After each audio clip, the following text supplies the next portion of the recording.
My name is Megan Burnham, and today I will be talking to you about some of the rules that both help and hinder the staff at my school, and also how bureaucracy still plays a very important role in my school setting today. The first rules that I'll be talking about are rules that I truly feel are beneficial to our organization as a whole at our school. The first rule pertains to punctuality. We as teachers are contractually required to be at school at 8 o'clock and students arrive at around 8:25. Our administration tries to be very on top of punctuality and really encourages teachers to make sure that we're always arriving on time. I think it's very important for teachers to have time to ensure that their classroom is set up for the day, their materials are organized, and that they are ready to start the day, because when students arrive, they need to have a structured and organized classroom setting to enter into every day to begin the day off on the right foot. I feel that organization is extremely important throughout the day, and if you start off on the wrong foot and are unprepared by being late, that can really impact the rest of the day for your students.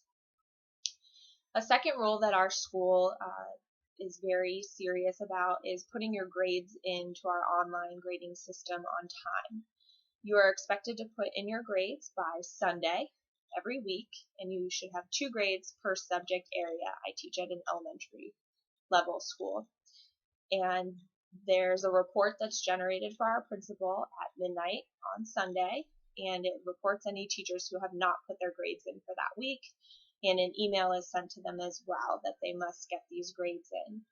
I think this is also an important rule because our parents very frequently check our online system to keep track of their students' grades, and our older students are also responsible for checking their grades to make sure that they're staying on top of their assignments and that they're continually doing well in school.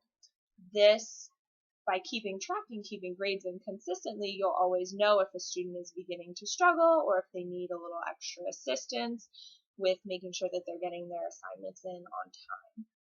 And this way there are no surprises to parents when progress reports come out, if the grades have been consistently put in all quarter.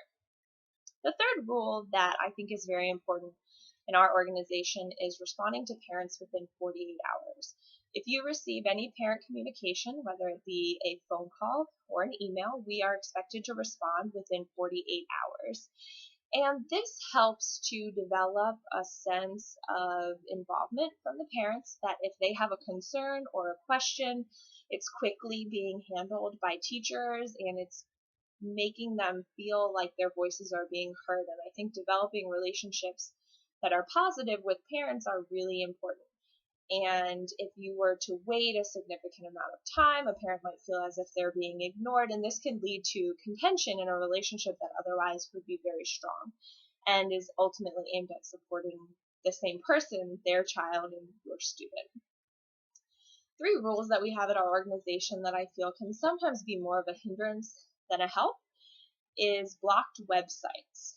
Our school district has a number of blocked websites. Many of them are appropriate. However, some of them have a lot of what I feel is educational value. For example, even on teacher accounts, YouTube is often blocked.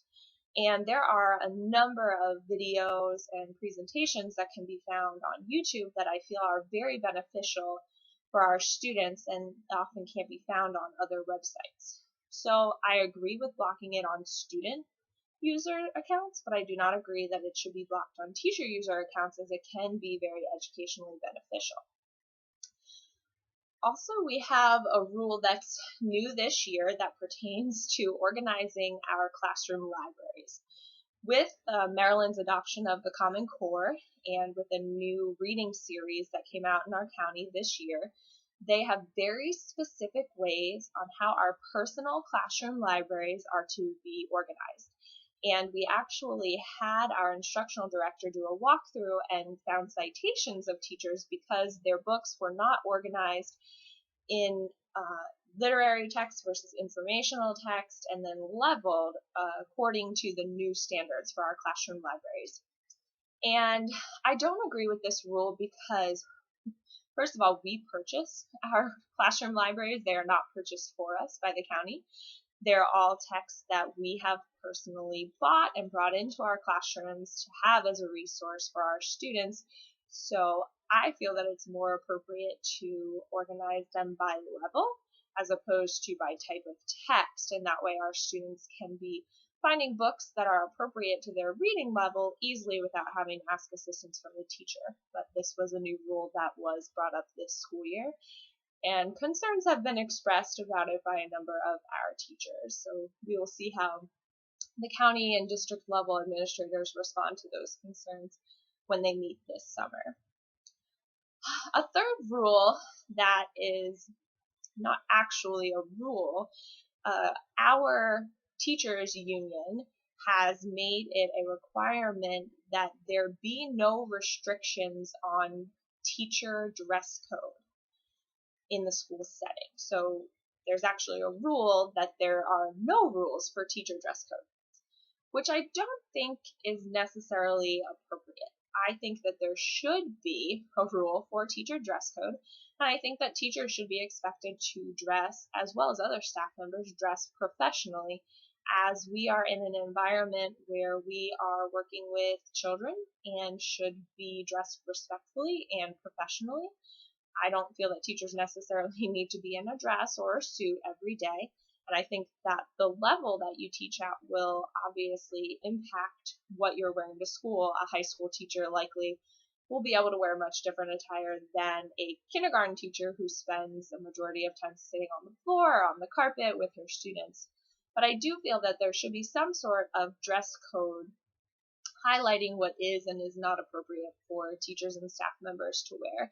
We have actually had a number of complaints arise about staff member attire at our school throughout the years, and administration unfortunately can't do much about that because it's been written in our contracts and in agreement with our union that there is to be no teacher dress code. So I really think that that's something that needs to be looked at and should likely be changed. When considering rules that I would develop as an administrator, I think that a lot of the rules that exist for our teachers, I would highly support. I support punctuality, organization, having lesson plans prepared in advance. I think that is all very important to having a structured environment for our students as they go through their school day. On a final note, the question of how bureaucracy continues to influence approaches to organizational structure in my school, the concepts of bureaucracy continue to influence approaches on a daily basis, especially when it comes to the hierarchy of authority. In my current school, we have a very clear chain of command that is introduced at the beginning of every school year. It is found in a diagram in our staff handbook and is very seriously followed at the school level. As a teacher, if you have a concern, the first person that you are to directly report to is your grade level chairperson. You're to discuss it as a grade level and to determine if you can find a solution to the problem or if it needs to be brought to a higher level. If so, the concern is then brought to your grade level administrator. We have 3 assistant principals at our school. Each assistant principal covers a grade level span and then covers specific areas of instruction. For example, our assistant principal who covers grades 3 through 5 also handles special education concerns. Our principal who has grades K through 2 also handles ESOL. So we have a very large staff at our school, and I find that having it broken down like this can be very helpful.